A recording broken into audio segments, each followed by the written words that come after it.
Good morning everybody. आज की class में हम तीन इंपॉर्टेंट पॉइंट को डिस्कस करने जा रहे हैं। पहला इंपॉर्टेंट पॉइंट है कि यदि पास्ट परफेक्ट टेंस में दो क्लॉजेस दिए जाएंगे तो उनको ट्रांसलेट कैसे करेंगे। दूसरा इंपॉर्टेंट पॉइंट है कि इंटरगेटिव कौन से क्लॉज को बनाया जाता है। और तीसरा इंपॉर्टेंट पॉइंट है पास्ट परफेक्ट में और पास्ट इंडेफिनिट में क्या अंतर होता है। What are the differences between past indefinite and past perfect. All these points will be discussed in this video and it is necessary for you to watch the complete video। यदि आप channel पे पहली बार आए हो तो channel को भी subscribe कर लीजिए, वीडियो को लाइक कर लेना और कोई डाउट हो तो आप मुझे कमेंट करके बताना। तो पहला पॉइंट हम डिस्कस करते हैं कि यदि दो क्लॉजेस दिए जाएंगे उनमें पहचान करना बहुत आवश्यक है। इसमें कौन सा क्लॉज पास्ट परफेक्ट में बनेगा और कौन सा क्लॉज पास्ट इंडेफिनिट में बनेगा। तो इसके लिए एक जनरल रूल है कि जो कार्य पहले समाप्त हुआ है वो पास्ट परफेक्ट है और जो कार्य पीछे समाप्त हुआ वो पास्ट इंडेफिनिट है। इसके लिए आपको एक ट्रिक भी बताऊंगा मैं। इसके लिए बहुत इंपॉर्टेंट ट्रिक है स्ट्रक्चर इन हिंदी, यानी हिंदी के वाक्यों में किस तरह का स्ट्रक्चर होता है वो आपको मैं बताता हूं। स्ट्रक्चर इन हिंदी ये बहुत इंटरेस्टिंग और इंपॉर्टेंट ट्रिक है। अगर आपने इसे समझ लिया ये समस्या आपके लिए हमेशा के लिए खत्म हो जाएगी। पास्ट इंडेफिनिट पहले, पास्ट परफेक्ट। अभी आपको मैं समझाने वाला हूं उसको। बहुत इंटरेस्टिंग बहुत इंपॉर्टेंट ट्रिक है। पास्ट परफेक्ट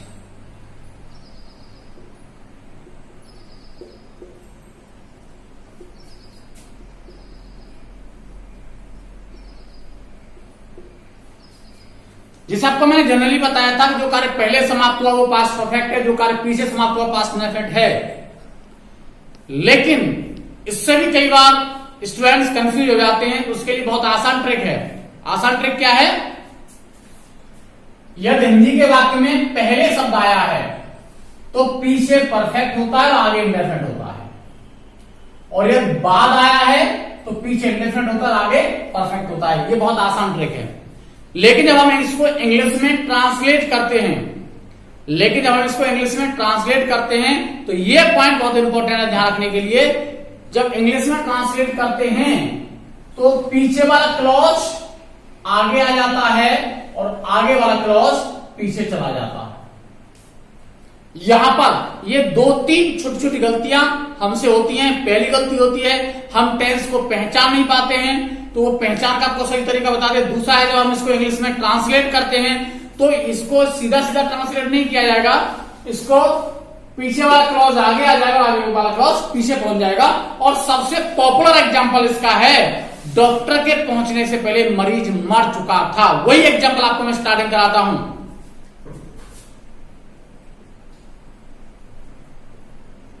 डॉक्टर के पहुंचने से पहले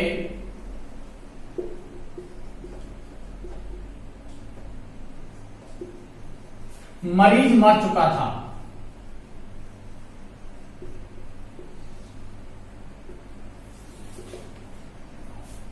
बहुत पॉपुलर एग्जांपल है। अब देखिए इसमें पहले शब्द आया है। आपको मैं बता रहा था अगर पहले शब्द आ गया तो पहचान बहुत आसान आपको मैं कर दी है। पीछे वाला जो है वो पास्ट परफेक्ट है, पिछला क्लॉज पास्ट परफेक्ट है और आगे वाला क्लॉज है पास्ट इंडेफिनिट।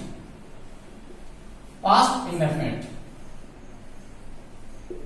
लेकिन जब हम इसको इंग्लिश में ट्रांसलेट करेंगे तो पीछे वाला क्लॉज आगे और आगे वाला क्लॉज पीछे, यानी सबसे पहले ये लिखा जाएगा।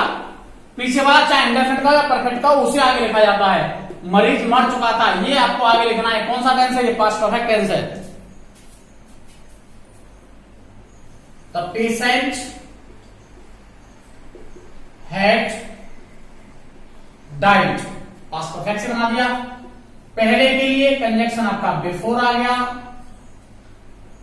ये पास्ट इंडेफिनिट है। डॉक्टर पहुंचा, द डॉक्टर रीच्ड।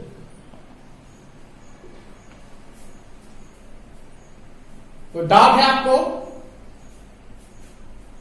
पहले आने पर परफेक्ट पीछे होता है, इंडेफिनिट आगे होता है, लेकिन जब उसको हम अंग्रेजी में ट्रांसलेट करते हैं तो पिछला क्लॉज आगे लिखा जाएगा। एक आपको बाद वाला बता दूं, यानी आफ्टर वाला भी आपको बता देता हूं। मेरे घर पहुंचने के बाद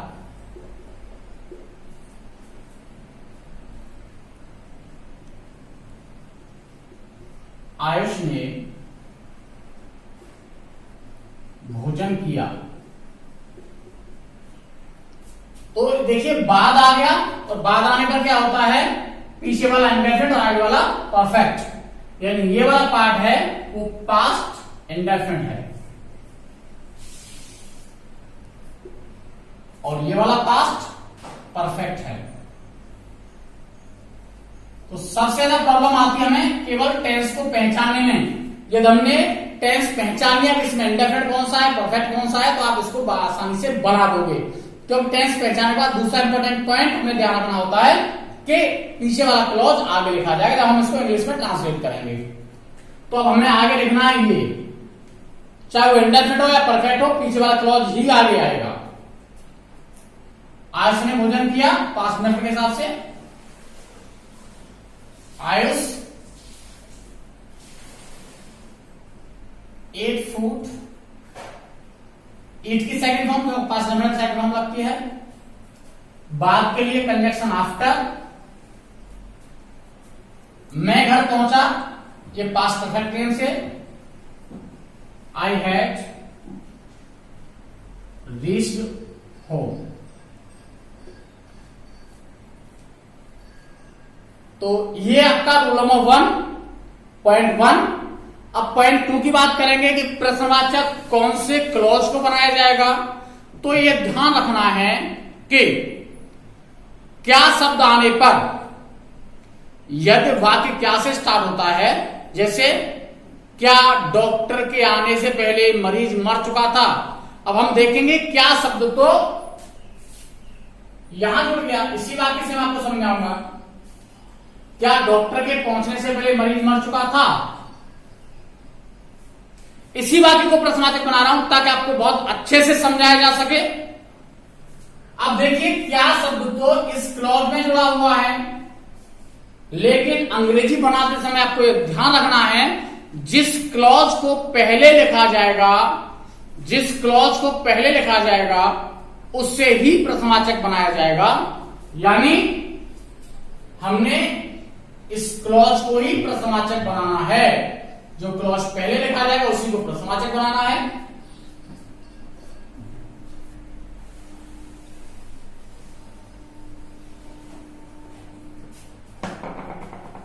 तो प्रश्नवाचक इसको हम पहले लिख रहे हैं पास्ट परफेक्ट को, तो पास्ट परफेक्ट को बनाया जाएगा।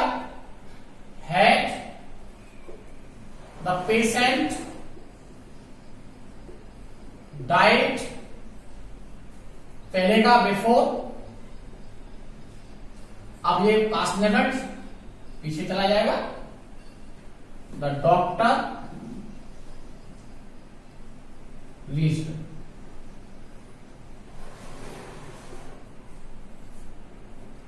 तो आपकी ये कंफ्यूजन भी दूर हो गई।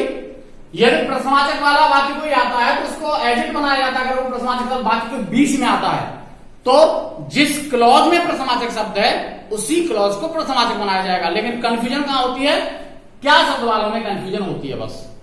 इसके बाद पॉइंट 3 की बात करते हैं। तीसरा इंपॉर्टेंट पॉइंट है कि पास्ट इंडेफिनिट में और पास्ट परफेक्ट में क्या डिफरेंस है।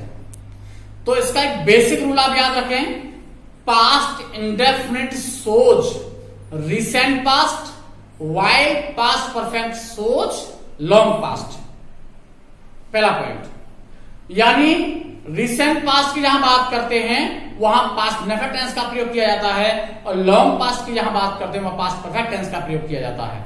इसके लिए बहुत सबसे आपको सटीक मैं आपको बता देता हूं कि ago, in the past, last, yesterday, all these adverbs are used in past indefinite tense, while when we talk about past perfect tense we use before, for example,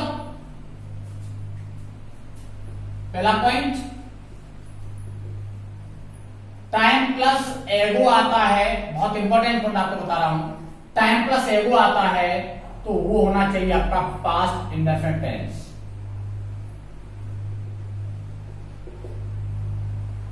दूसरा,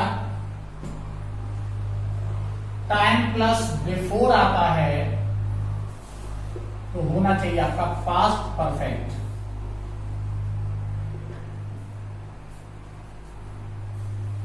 जब हम डायरेक्ट और इनडायरेक्ट को पढ़ते हैं तो वहां ध्यान करेंगे कि पास्ट इंडेफिनिट को इनडायरेक्ट स्पीच में पास्ट परफेक्ट में चेंज कर दिया जाता है। यही कारण है कि वहां एगो को बिफोर कर दिया जाता है, क्योंकि एगो शो करता है रिसेंट पास्ट और बिफोर शो करता है लॉन्ग पास्ट। ओके, एक डिफरेंस तो आपका ये है। दूसरा डिफरेंस आपको मैंने बताया आफ्टर और बिफोर वाले वाक्य में डिफरेंस है। तीसरा डिफरेंस आपको और बताऊंगा कि ऑलरेडी का प्रयोग परफेक्ट में करते हैं, उसे इंडेफिनिट में यूज नहीं करते हैं। तो ये आपको टेंस वाले टॉपिक में और मैं आपको बहुत ज्यादा डिटेल में करा चुका हूं, फिर भी मैंने एक अलग से क्लास इसलिए बनाई है ताकि कुछ और छोटी छोटी प्रॉब्लम्स को भी मैं यहां डिस्कस कर लूं। जैसे एग्जाम्पल, आई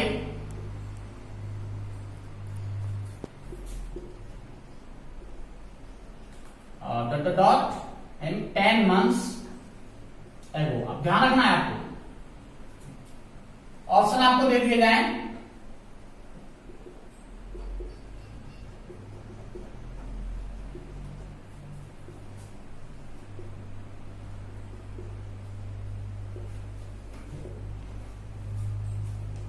तो एगो आ गया समय के साथ, तो कौन सा होना चाहिए? पास्ट इंडेफिनिट टेंस होना चाहिए। ऑप्शन कौन सा आएगा? ऑप्शन बी आएगा। दूसरा एग्जाम्पल देखें, I dot him 10 months before। देखिए सेम एग्जाम्पल बस केवल आफ्टर बिफोर का रेफरेंस किया है और वही सेम ऑप्शन है।